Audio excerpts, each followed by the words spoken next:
迎持续锁定新闻大白话，我是黄运成。首先来为您介绍这一节国际话题的特别来宾，第一位是我们的耶鲁政治学博士郭正亮，大家平安。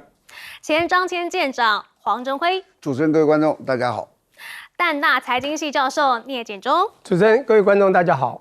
好，我们来看到这个国际焦点，当然就是川习会已经落幕了嘛，这是睽违6年呢，两个人再次会谈。我们先来看他们两人见面的画面。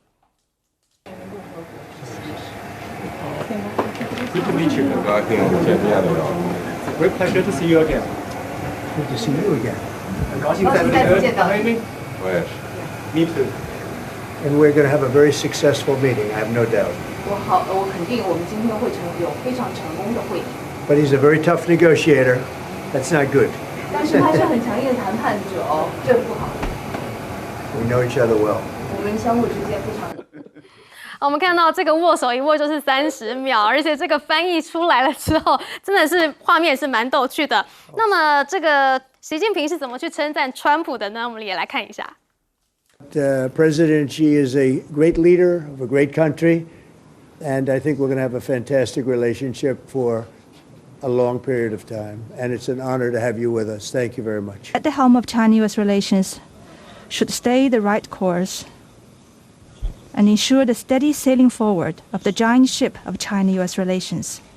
I always believe that China's development goes hand in hand with your vision to make America great again. 好，我们可以听到这个川普是不断的在称赞习近平啦。那么在刚才呢，我们也看到这个川习会桌上呢，其实啊，美中的相当重要的官员通通在桌上。有谁呢？陆方的与会者呢，有外交部长王毅，还有国务院副总理何立峰，商务部长王文涛。而美方呢，则是派出了国务卿卢比欧、财政部长贝森特，还有商务部长卢特尼克，以及美国的贸易代表格里尔。好，这一场会议啊，他们是谈了1个小时又40分钟，最后呢，再一起走出会场。而在走出会场的时候，我们可以看到，虽然已经谈了这么久嘛，但是呢，川普还是依依不舍的，一直不断的在习近平旁边低耳。我们看到他们走出会场了之后呢，两个人稍微点头握手，结果怎么样呢？川普脸靠了过去，先讲了一句话，然后接下来呢，他又一直在旁边低语。似乎呢是想要积极的去跟这个习主席来进行互动。好，不过呢，事后啊，川普说了，我们两个谈了什么呢？里头是没有谈到台湾的，但是我们谈到了排除稀土障碍，还有下调芬太尼关税至10%，甚至还说呢，我们也谈成了这个大豆，还有这个稀土，以及呢对中关税从57%下调至47%。另外呢，也说呢，将于明年的4月访中，而习近平会在那个之后的某个时候回访美国。但是啊，新华社是怎么来评论这一次的结论的呢？他说呢，习近平美中应该要算大账，避免互相报复。经贸应该继续成为美中关系的央舱石和推进器，而不是绊脚石和冲突点。但是这次的谈判啊，川普其实还是非常的有信心，甚至说呢，我就是一个谈判高手。但是被《纽约时报》给酸爆了。再来是《经济学人》杂志也是酸爆了。英国的《经济学人》杂志指出呢，说外界普遍认为，届时若有任何协议出炉，那可能就只是休战而已，根本不是协议。而这些协议呢，只是在为川普明年访中铺路而已。而 CNN 也说啊，这一场贸易战呢，是成为了一个习近平的大礼，让习近平有一个舞台可以证明说，北京不会被吓倒。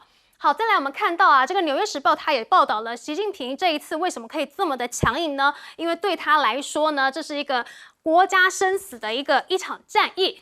在习近平担任这个福建省主席的时候，他在桌上有一首诗，就是这一首“苟利国家生死以，岂因祸福必趋之”。好，意思就是说呢，只要对国家有利的话呢，即便面临生死也一定要去做，怎么能够因为祸福而退缩呢？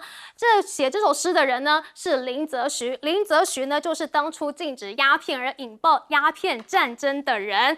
因此呢，这个习近平呢一直是自诩说要把中国从当初的鸦片战争的颓势给拯救回来。而这一场美中贸易战当然就是一个相当关键的一点，所以对习近平而言呢，他是绝对不能够向外来压力屈服的，也不能再以弱势地位去谈判了。但是川普说他自己就是谈判高手，没有在怕习近平嘛。结果被《纽约时报》给大翻白眼，说成事不足，败事有余。川普呢总是在大吹嘘自己的谈判本领，幕僚甚至说他应该要获得诺贝尔奖。但是呢，事实上就是川普发动贸易战，结果发现手持关税而非刀枪去参与械斗。贸易恶霸硬不起来，就只好开始示好让步了。他的示好让步为什么呢？因为他的美国黄豆卖不出去啦，所以他只好示好让步了嘛。来看到这一次呢，谈判完之后啊，美国的豆农狂喜，因为呢，大陆是国企终于愿意去买18万吨的大豆了，这是今年第一次哦，中国大陆愿意去买这个美国的大豆，3批18万吨，哇，之前都已经塞爆了，现在终于有地方可以卖了。那这一次之后，川普也说呢，非常感谢中方大量采购，甚至呢，民主党人也报告说啊，川普出卖农民，给了大陆底牌，就是因为川普正输掉自己挑起的这一场贸易战，于是呢，美国处于弱势，给美国消费者还有企业带来了巨大成本，出卖了美国农民，并且加强了中国手中的牌，削弱了中国的筹码。好，当然啦，美国农民这一张牌呢，不仅仅是贸易战，也影响川普的期中选举嘛。那么，是不是中国就可以一直拿着这一张牌来去压制美国呢？首先，先来请教亮哥。今年中国大陆对美国采购大豆，目前短缺的部分是1500万吨啊，18万吨算什么啊？所以这个有谈等于没谈呐。我跟你讲，目前啊，因为川普他谈判结束，双方并没有联合新闻发布，然后川普就立刻飞走了。那川普就是完全比照贝森特在这个马来西亚谈完的吹牛啦。贝森特那个纯属吹牛，纯属炒股啊。贝森特说，中国已经同意稀土管制出口暂缓1年。然后恢复对美国的大豆交易，结果只下单18万。美国现在是短缺1500万吨了，所以你就知道贝森特吹牛到什么程度。那川普今天又继续讲啊，那登的媒体啊，华盛顿邮报啦、彭博啦、华尔街日报啦，我这个就是一种谈判策略啦，我就塞到你嘴里了。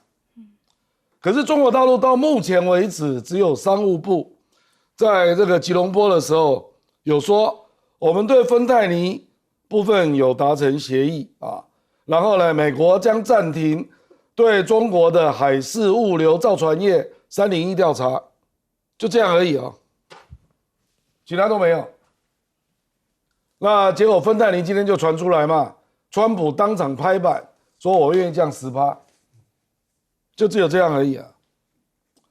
而且美国自己也知道有一些地方出了问题，而且美国的新闻也登出来了，中国大陆要求美国要允许辉达卖给中国 Blackwell B30的芯片，显然这个就是针对稀土管制出口的对口嘛。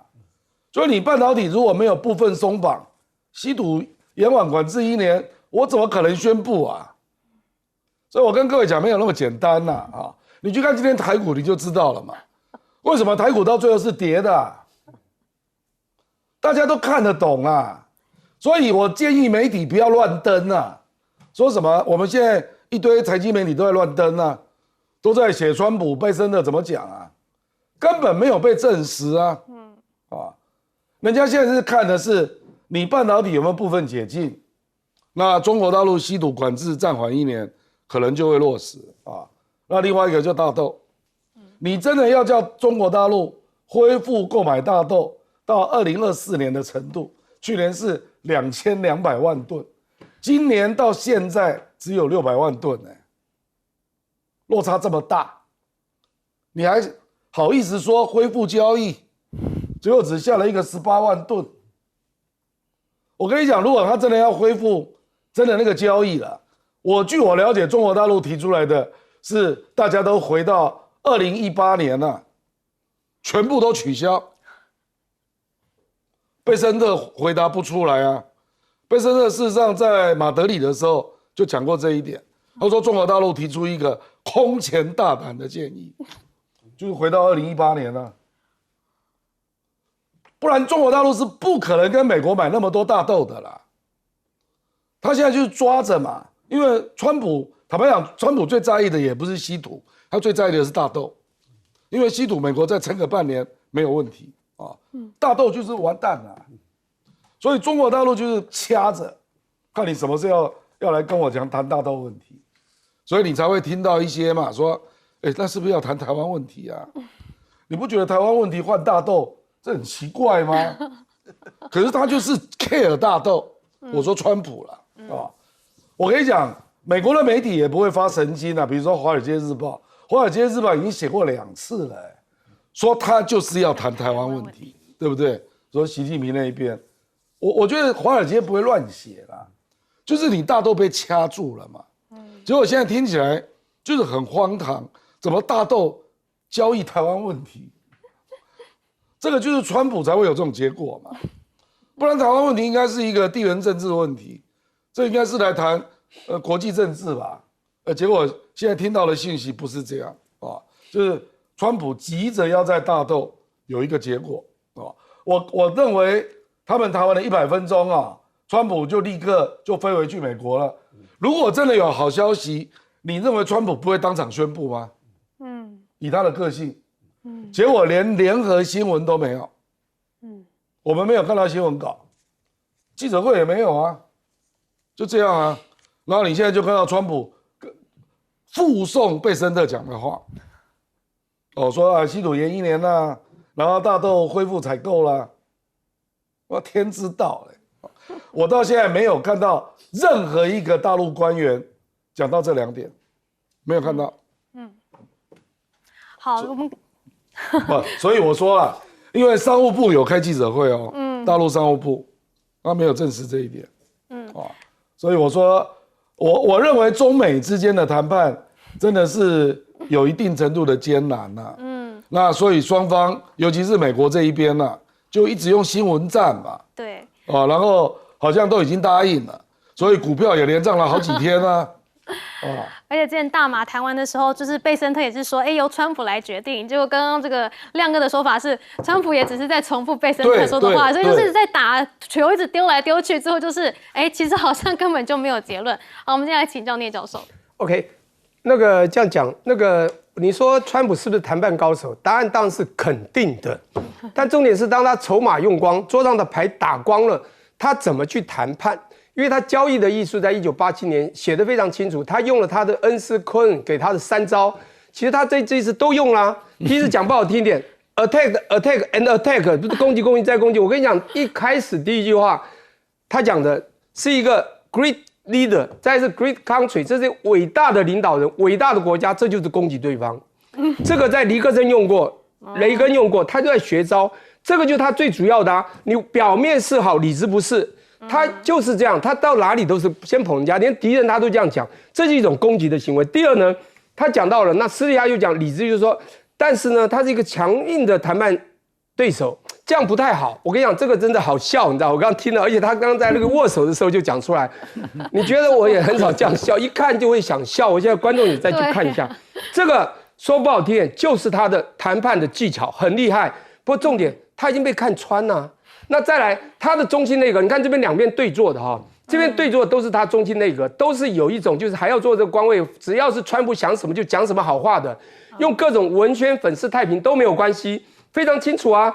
他今天就是中到他第2招，他们不会认输，永不认输，他的中心内阁全部会帮他讲话，所以刚刚就是我们2个讲的吹牛嘛，吹大了，我不管他大豆多少等等，因为这个显然就是有一点芝麻小就把它放大，那这就是粉饰太平的想法，永不认输嘛。当然他也不会认错啊，所以呢，你今天柳石讲他这个真的是这个败事有余，有没有？这层次不足，我跟你讲，他不会认为他错的，所以他这3招用的淋漓尽致。但重点来了，中国呢从 1.0 版13轮谈判就发觉，即便他今天丢多少，他丢多少量啊、值啊都跟着打，对打以后发觉是输的。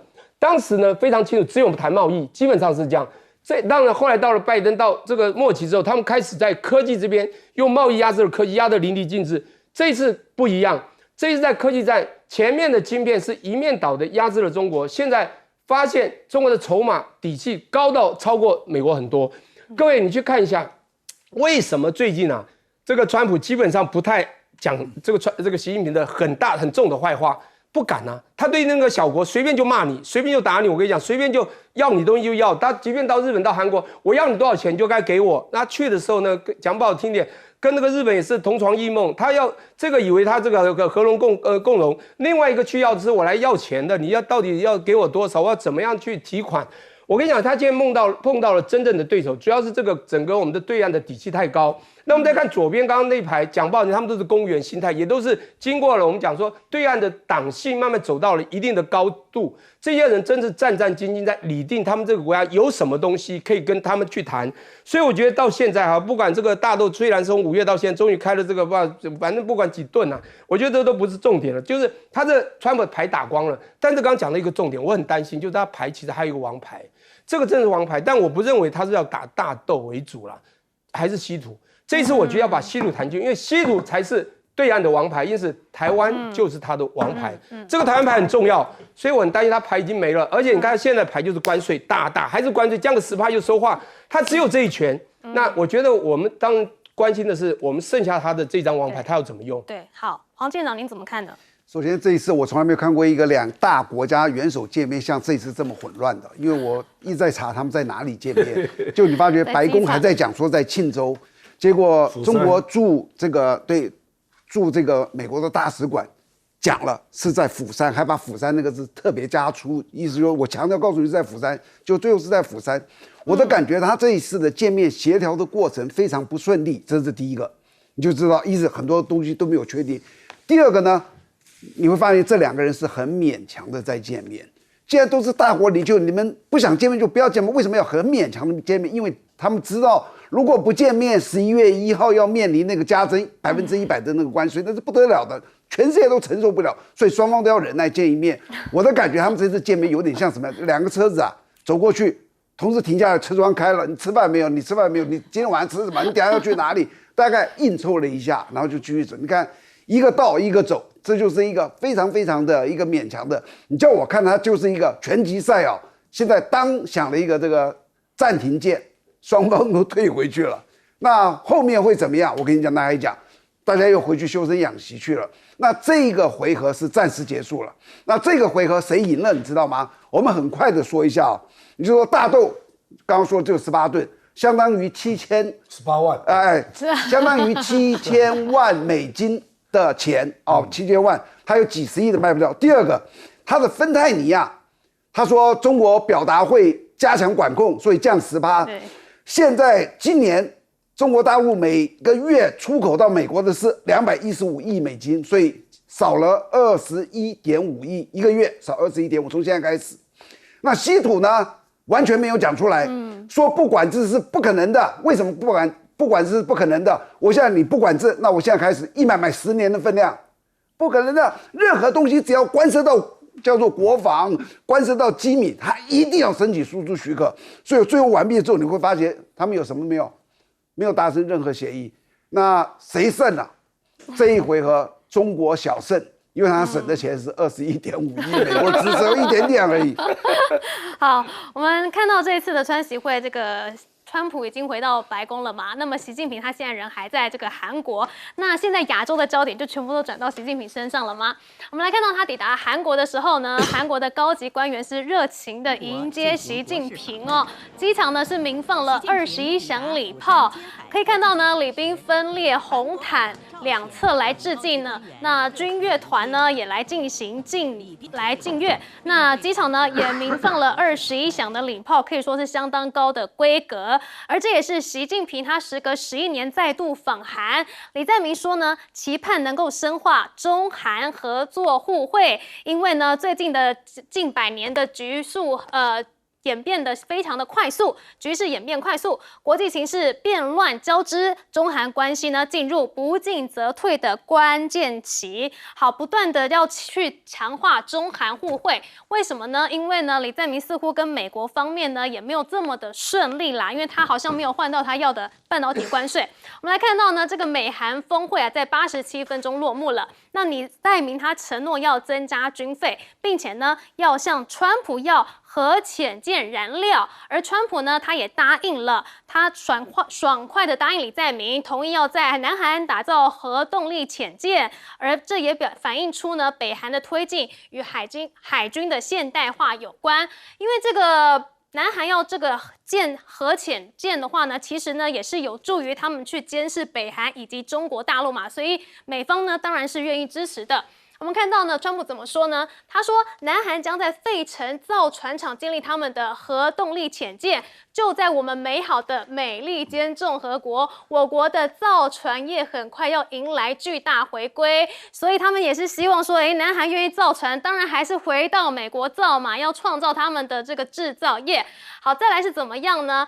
这个川普跟李在明去谈的时候呢，是谈到要有3500亿的投资嘛，其中呢1500亿是用在造船，那另外的2000亿呢，说呢是要现金来投入的，那么这个包含了换来的这个就是汽车的关税可以降到15%。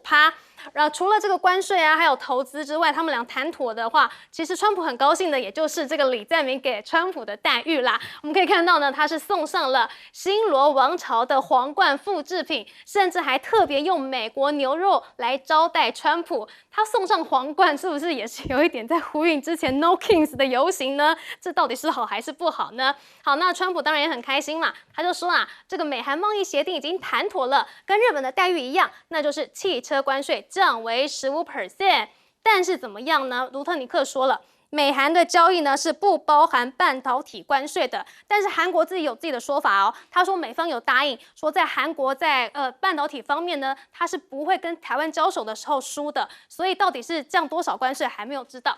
好，但是呢，这个半导体很重要嘛，我们也看到啊，这个川普在 APEC 企业领袖峰会的时候是特别点名了黄仁勋。NVIDIA and TSMC have just produced the first state-of-the-art Blackwell chip that was 100% made in the USA. In fact, Jensen, who's a credible guy, he might be here. I don't even know. Is Jensen here? I think he's around. Somebody said he's here. How is he? Pretty good, right?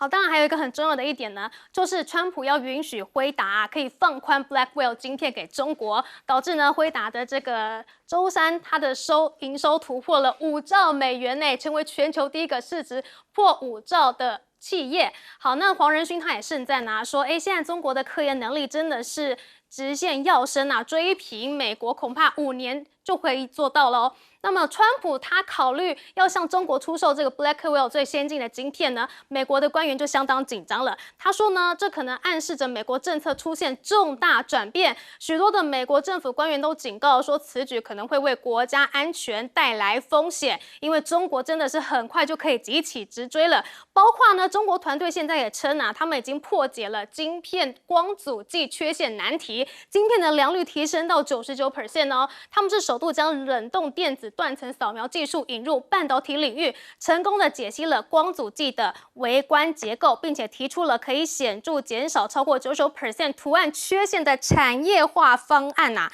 可以看到中国在科技上面的进展呢，真的是相当的快，是不是让韩国呢也不敢去怠慢中国呢？我们请教亮哥。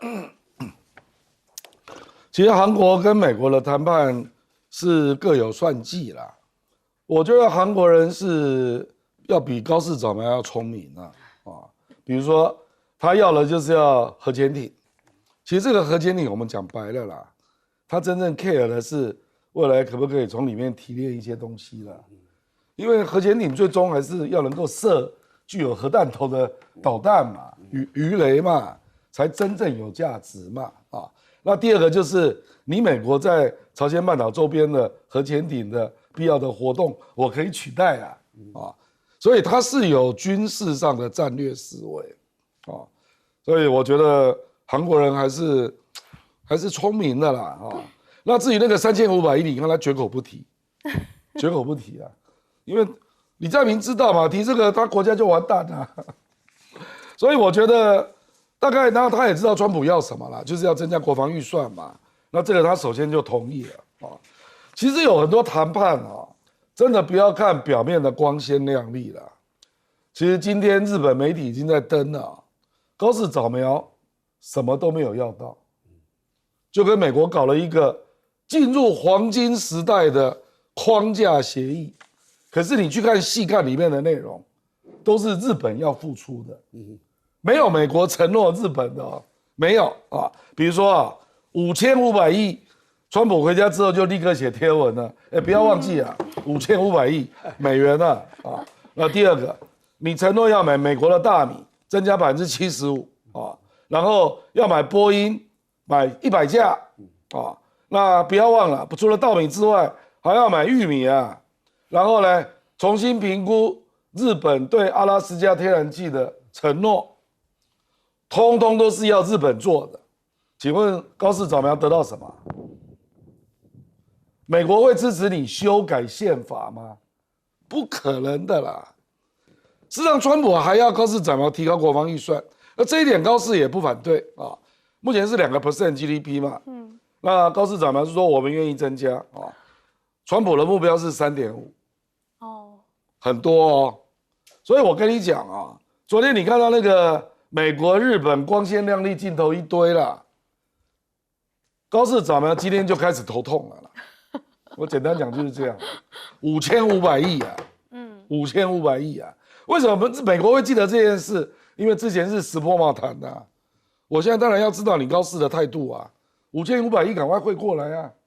李在明是同一个人嘛，对不对？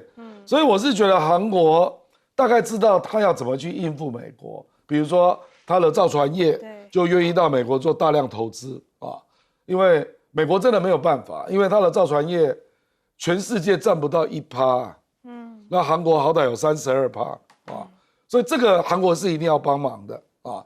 可是韩国也要借机赚钱啊。他说，我们从韩国派去美国的劳工哦，要全部都算在里面。他连这个都算了，然后我要来收购美国的码头啊，因为我要在你这里施工啊，那你码头就要卖给我，我们来组一个美韩的在美国的一个造船团队嘛啊，那连口号都想好了，那个 MAGA， 他叫这个叫 MASGA 啊 ，Make American Shipbuilding Great Again，MASGA 连帽子都做出来，所以我觉得韩国是一个有对岸的国家，他很聪明啊，他知道美国需要这个嘛，那他当然就尽量争取订单啊。你以后船舰维修啊，军舰我也可以帮你维修。可是军舰美国就要修改法律，不能给外国。不能给外国，对，所以他就要给韩国一个特别地位，那韩国不就赚到了？所以我跟你讲，我觉得他很聪明的啊，他把造船业都拉去了，3大都过去了，连那个造船协会都过去了。那就说我愿意跟你说这个3500亿啊，我们先来谈1000亿啦，造船业1500啊，2000亿复现。不，所以你就知道人家有在进行嘛。那川普就会觉得，你有在动。对。高市早苗怎么办？你到美国5500亿，你先拿出个2000亿吧。他头痛死了。高市早苗现在是给出一长串的那个企业名单，对，谁要去投，谁要去投这样。可是美国要的是你先把钱弄到美国。他要钱。你不要说从日本政府给信用保证，或者是日本银行提供融资，美国反对哦。美国说钱先弄到美国再说。好，我们接下来请教聂教授。OK， 我觉得这些国家领袖真的是不太了解国际宏观，还是他们自己的脑筋有点问题。他开出企业名单又收话子，跟台湾就想想看，几个月前有同样的情形。台湾某部长呢，在听说要4000亿要给美国的时候，也邀集了非常多的企业大佬谈谈看谁愿意去。例子过去以后，你觉得对方会怎么样？这不是我要的，我要的你才来啊！开玩笑，台积电怎么会有这种想法？我就不懂。一开始我就觉得，奇怪，台湾不对，现在日本也是一样。显然日本真的是不够聪明啊，他们只是认真做事，他们就学了宗教仁爱、信义和平的宗，他们这个建立了国家，就中心所有人都忠心为国，上面的大企业就把大企业拱好就好了。所以他们以前帝国时代就是这样来的啊。他们的人民真的这智慧是不够的，当然他们的这个文化这个教养还是不错啦，但有优有缺。但我觉得这高早苗上来真的要小心，这个同床异梦，你看这他们握手，这同床异梦嘛，这个非常清楚，各怀鬼胎。好 ，anyway， 重点就是谁才是老大，当然就是美国嘛。你这个日本想跟他，我觉得就是被他拿着走。好，第二个这件事的这次的 APEC 会议是会使我想到，像刚讲，不管是庆州、虎山，讲不好听一点。这个讲嘛，就是他们开会 ，APEC 是一个典型的，就是很重要的每年的一次的亚太经合会议，那么都有它的指标作用。那这一次呢，川普就是想见习近平而已，有点我都 over 形容叫想疯了，你知道吗？因为他如果见不到，他真的不知道下一步策略怎么打，他不知道下一步路怎么走，这是他的痛苦，你知道吗？表面上都很好很好，这个习近平只是最近心情不太好，讲了一堆，终于见到了。所以，但是习近平为什么要就在你这个峰会那么重要的地方跟你见呢？不重要，所以他当虎山怎么调虎山，我觉得有他的原因。好，重点来了，这时候讲到2013年嘛，2013年在印度尼西亚的巴厘岛会议，大家记不记得？美国也是跟现在很像 ，shut down， 从10月1号、19号也 shut down 19天。当时奥巴马没办法去，10月5号到7号，记不记得习近平刚上来，他去的时候，全世界焦点全部闪光灯 spotlight 都在习近平身上。他刚上任就在讲，他说不要把我们看太好，他们其实我们觉得对岸是非常从某个角度谦卑的。他说我们经济发展的2位数成长，他到2014年是，你知道是破了4兆外汇存底哦，是第一个季破位存底。最重要就是他告诉全世界说，我们有产能过剩、需求下滑的问题，这是我们的阵痛，我们要解决这个问题。你知道国家领导是看到了未来，所以的确我们的对岸产能过剩、需求下滑，包括现在房地产情况都一样。所以他们看到问题就会想办法去解决，这是一个重点。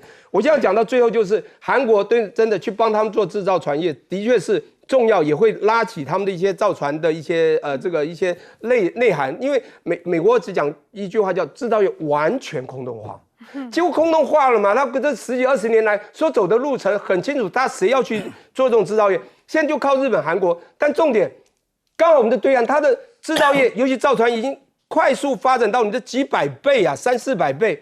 我跟你讲，不管日本、韩国谁到美国去都没有办法去跟对岸去比。即便这个川普一直有一个目标，一直往那边走，我跟你讲缓不济急，而且根本也做不到那个跟对岸那个量体一样大。因此他的底气筹码，我刚刚讲的牌越打越少，越打到真的就打光了。好，说到造船业，这个黄舰长最了解了。我特别要提醒一下哦，就是我看这次韩国处理这个的过程哦，就像刚刚亮哥说的一样。我发现韩国人很会抓住那个机会。我举一个简单的例子啊，你叫我投钱，对不对？我就说我跟你一起来造舰，那我要核潜舰。刚刚亮哥也讲了，有了核潜，你知道核潜舰的那个浓缩铀的浓度是70%，那多大可以做核弹呢？90，所以你就知道他要的一个核潜舰。那这个东西是不是他将来就可以又顺势的？因为这也有管制，你不是川普说要给他就给他的。好，你拿到之后，那我顺势是不是？那我已经有了70的，我是不是应该可以做个90的来做个核弹？这是一个。第二个呢，你要知道，南韩哦，现在哦是全世界没有核子武器里面传统武器排名第1的，你知道吧？它在2025的军力排名是全球第5，你知道全球第1是前4是美、俄、中、印这4个国家。通通都是超级大国，你看他们的人口有多少？都有核武器，都有核武器。韩国排第5，韩国的人口有多少？你知不知道？5000万，他人也少，可他为什么会排名这么前面？你就知道韩国是一个在我们东北亚要稍微要小心的，他进步之快，他军力现在已经也超越日本，日本一直都是很强的。我最近发觉南韩怎么这么厉害的时候，你看看他最近又来一个小动作，他下一步就是核弹。那接着我要讲说，北大这一次有一个叫做分子工程学院发明，不是光刻机、光胶那个的融合吗？那个东西不是你想象的说整个都解决了这个科技的，它那个就是我做这个他们这个晶片的时候，就不是底下有一个晶片吗？它上面抹上一个光刻胶。抹上之后再附上一层那个叫做显影剂，然后有一个东西这样照射下去之后，有光的地方跟没光的地方，显影剂跟光刻胶就会呈现不同的分子结构的变化。过去没有一个科学家能够掌握这2个的分子的变化，为什么？你说一个显影液跟光刻胶为什么不如？因为它太细了，你知不知道？他们那个都是几奈米，1奈米是10的负9次方，小到这个样子。那你知道这两个东西在一起，它的分子可能就有1奈米。那谁能够掌握的非常好呢？北大这一次做到了，所以它是制作模子，它的错误率降低了90%以上。但是那是材料，那不是装备，装备 DUV、EUV 还是目前一样的困难。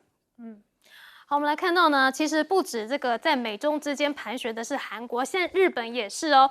但是呢，现在习近平要不要建高市早苗，似乎是还在协调当中。我们来看到他们眼里是在明天31号要会面的，但是呢，中国的态度呢，似乎对高市早苗已经有所警惕了。他们能不能够达成首次会谈呢？可能会成为试金石。而日本政府的相关人士表示呢，希望高市首相与习近平会面能够顺势实现3国会谈。但是啊，在 APEC 峰会上，习近平见不见高市早苗，我们可以看到这个大陆的外交部吐了这一句，他说他不愿意正面答复的，仅说呢，你提到的具体会晤，目前我没有可以提供的讯息。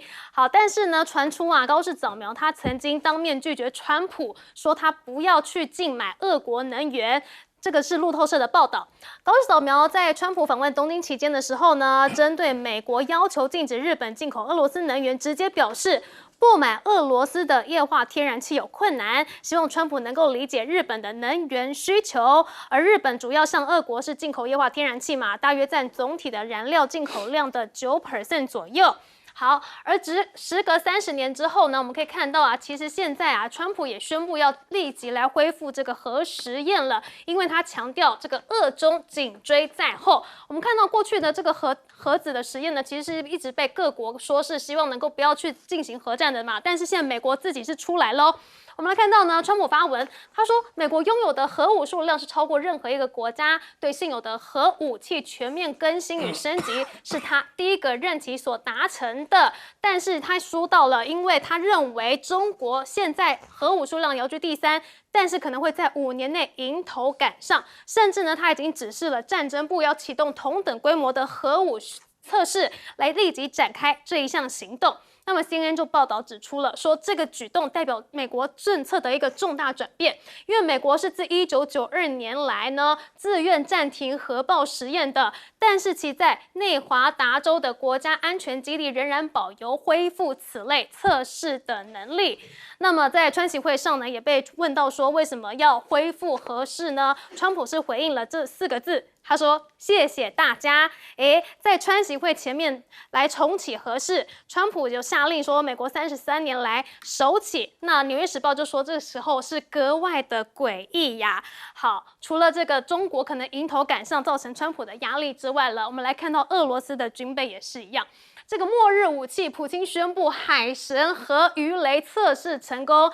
这个鱼雷呢，是能够引发毁灭性的放射海啸。它在26号成功试射了海燕核动力巡弋飞弹之后，29日它再一次去试射海神核动力超级鱼雷。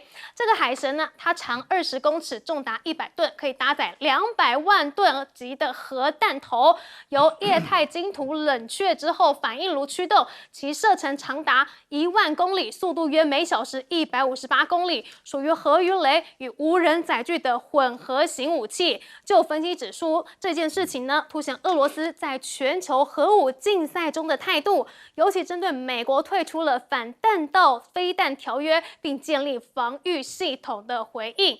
好，除了这个俄罗斯有这个核鱼雷之外呢，我们来看到啊，其实中国大陆的战机哦，也是进度非常的快。我们来看到这个是陆歼36的新原型机曝光了，它的这个作战半径恐怕超过4000公里耶。我们来看到这样子的最新影像哈，中国成都飞机工业集团研制的这个超长城第6代战机，即36的第2架原型机，可以看到它已经进入了试飞的阶段了。而作为重型战机定位，它的节弹量为歼20 F-35的数倍，而且它的作战半径呢是可能达到4000公里哦。这样子的巨大机翼呢，可以在容纳超大型的雷达，允许在没有空中预警机的情形下来执行超视距空对空任务。我们可以看到，中国大陆不论是在科技啊，或者是在这个军武方面呢，似乎都已经是对邻国来说都非常的依赖。那么日本呢，能不能够见到这个习近平啊？我们高市长们能不能叫习近平，是不是很关键呢？先请亮哥。不，他们在 APEC 本来就会见面了，现在是在讲是会有周边会议了。那因为大陆现在还不愿意放消息，又来了。不，其实你可以从这里看到，这个消息一定是从日本那边出来的啦，那表示高市早苗有这个意愿嘛，所以我说那个我们台湾啊，那个高市早苗粉还有那个网络的右翼川粉昨天那个就结束了啦。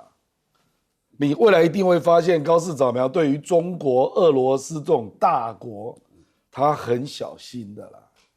你不要以为他真的就敢去反中、去反俄罗斯，你这想太多了啦。日本，你去想一想嘛，安倍上次3件就没成功，那个时候的条件比现在的高市早苗要好很多你日本那个时候负债哪有那么严重？你日本现在的经济跟安倍那个时代不能比所以你说他现在要学安倍要射箭了那你可以跟中国大陆的贸易出现重大变化吗？日本有20%产品是卖到中国的，中国只有5%卖到日本，你觉得谁有筹码？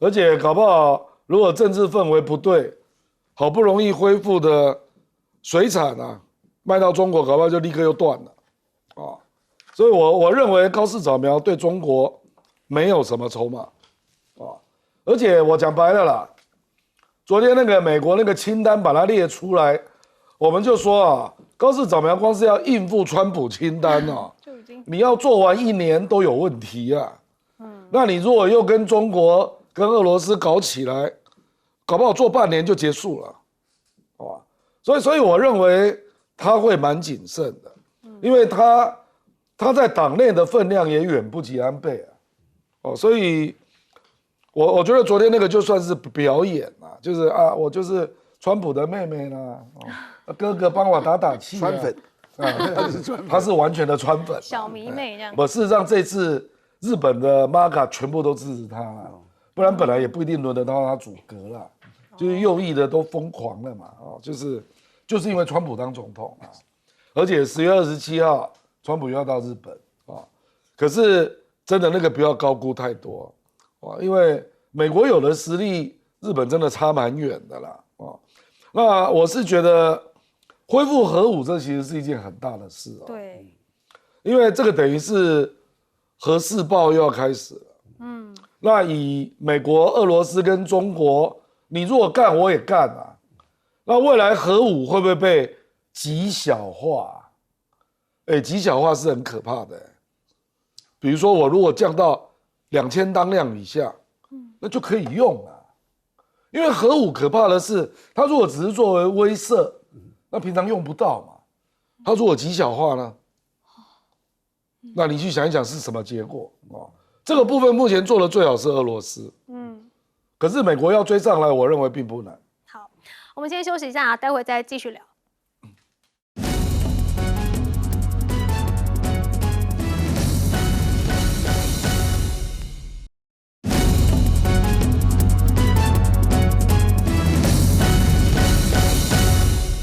美国恢复核试验是要来较劲中俄吗？我们来请教聂教授。OK， 谈到这个核，我觉得我们先来科普一下好了。就是不知道观众知不知道，全世界到底现在有几个国家有这种核武的能量或能力？那基本上联合国理事国5大国家，中、俄、美、英、法这5个国家，那都在名单之列。但还有4个国家，大家要知道，其实叫3+1。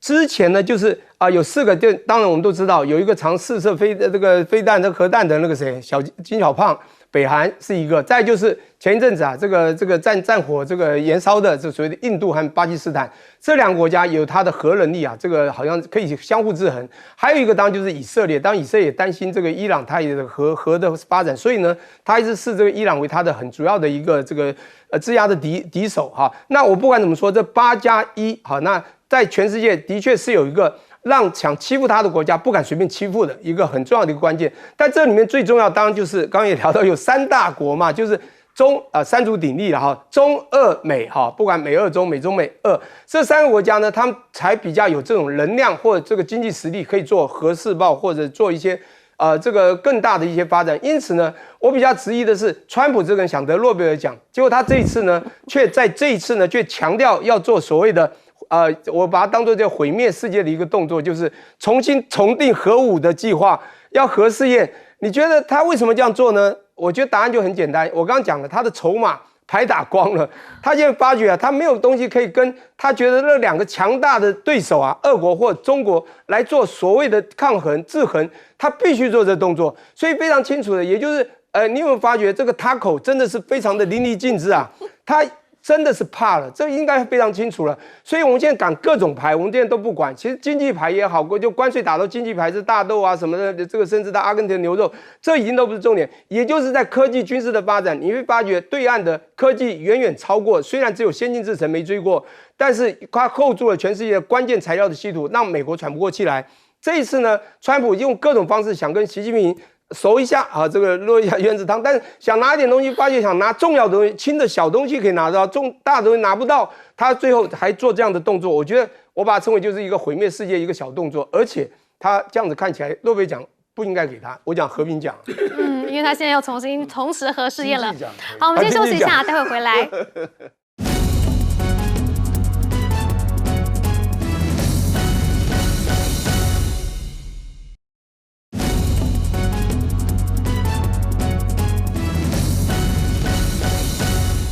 好，刚刚讲到美国开始又重新核试验了，那么这个俄罗斯的海神鱼雷又是怎么回事呢？请黄舰长。俄罗斯的海神鱼雷就是以前大家都有提过，叫波塞冬，波塞冬就是海神的这个名字。那你知道，像现在的有所谓的核3位一体，对不对？核3位一体，第一个是潜舰打出来，打到外太空掉下去；陆地打出来，打到外太空跳下去；空射打到外太空跳下去。你会发现这3个核弹都是从外太空下来的。那美国现在是不是在做金琼？金琼如果成功，它就可以把这3种外太空下来的东西给它毁灭掉。如果它成功的话，但是有一种东西它没办法，波塞冬。波塞冬的在水下还有小。水下连找潜舰都很难，波塞冬那个圆滚滚的一个东西，你知道那是何等的去难发现。然后你有没有发现它可以航行这么远？然后它最后的弹头，刚刚有资料有讲200万吨当量。我们那个小男孩炸那个叫做什么？广岛的小男孩是1.5万吨，所以这一枚是133枚小男孩。然后他就贴到这个海里面去，你根本不知道它可以摧毁整个沿岸一个城市，一炸133枚炸起来，那还得了吗？这是一个，那这就是未来的核4位一体。哇！所以先进的国家都要加这个东西。我跟你讲，你摧毁不了。那你有没有发现93阅兵中国出现了一型？跟它一样啊，好大一个圆滚滚的啊，没有人知道那是什么东西啊。我跟你讲，那个东西大概就是这个东西。然后第二个，这个歼36有多厉害？我拿一个美国最厉害的、最大的一个隐形战机 F-22很大吧，对不对？我们先说它的翼面积歼36是200平方米，F-22是78平方米，